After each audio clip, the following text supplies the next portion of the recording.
Hello students, welcome back.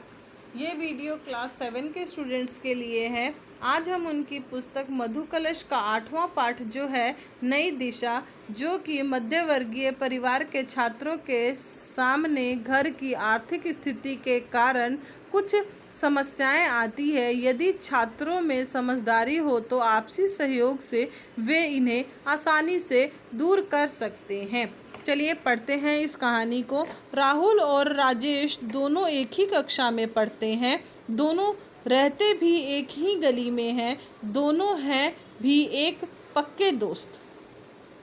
आज छुट्टी के बाद जब दोनों घर लौट रहे थे तो उदास थे। दोनों के चेहरों पर एक तनाव था। आज कक्षा में सालाना परीक्षा की तारीख बता दी गई थी।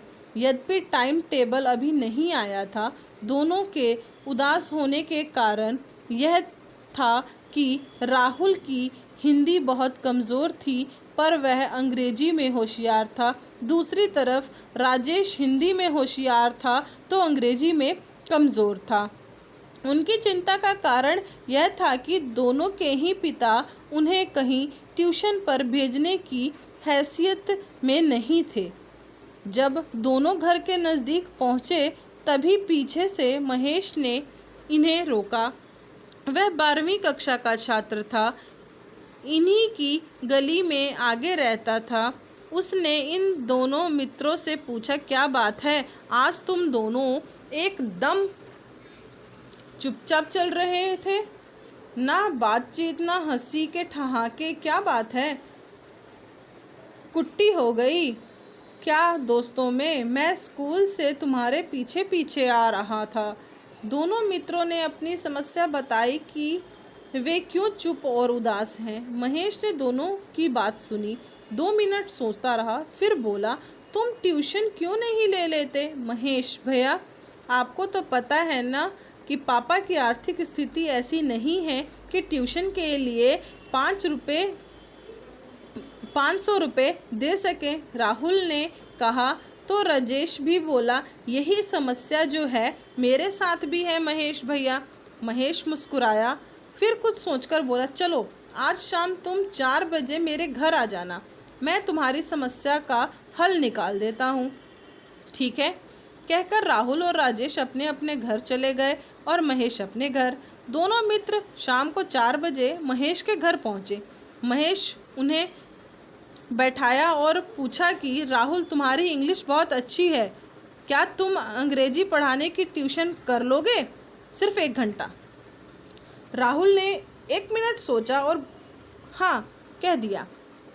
उसने मन में तय कर लिया कि ट्यूशन के पैसे से मैं हिंदी की ट्यूशन ले लूँगा, इसलिए उसने हाँ कर दी।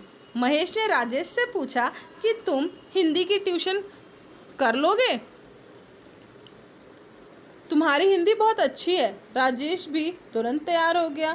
तब महेश ने कहा, ठीक है, कल से तुम्हारी ट्यूशन शुरू, बस एक शर्त है कि तुम्हें यहाँ मेरे घर आकर पढ़ना होगा। दोनों मित्रों ने मंजूर कर लिया। अगले दिन दोनों खुशी खुशी महेश के घर पहुँचे। तब महेश ने राजेश से कहा, राजेश, तुम्हारी हिंदी अच्छी है, तुम आज से राहुल को हिंदी पढ़ाओगे और राहुल तुम्हें इंग्लिश पढ़ाएगा क्योंकि उसकी इंग्लिश अच्छी है।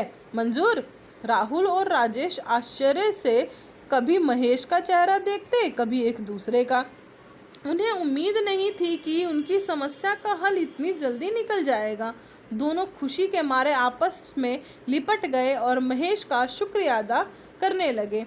तब महेश ने कहा, तुम दोनों इतने अच्छे दोस्त हो, एक दूसरे की खूबियाँ और अच्छाइयाँ जानते हो, पर तुमने कभी साथ बैठकर अपनी समस्या का हल ढूंढने की कोशिश नहीं की। यही सच्ची दोस्ती है कि हम कठिन समय में एक दूसरे के काम आएं, हम एक दूसरे की समस्या और उलझन को समझें और उसे हल करने में मदद करें। अगले दिन से दोनों मित्र महेश के यहाँ ट्यूशन लेने लगे। महेश भी उनकी मदद करता।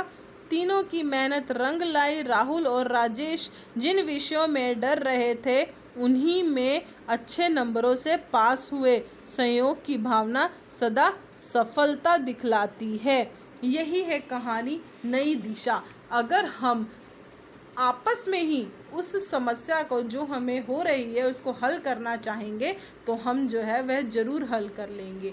मगर हम मध्य वर्गीय परिवार के हैं, हमारी परिस्थिति ठीक नहीं है, परंतु अगर कोई ऐसा मित्र मिल जाए जो हमें सही दिशा दिखाए तो हम जो है उसको पाने में उसको हम पा सकते हैं अपनी उसकी सहायता से।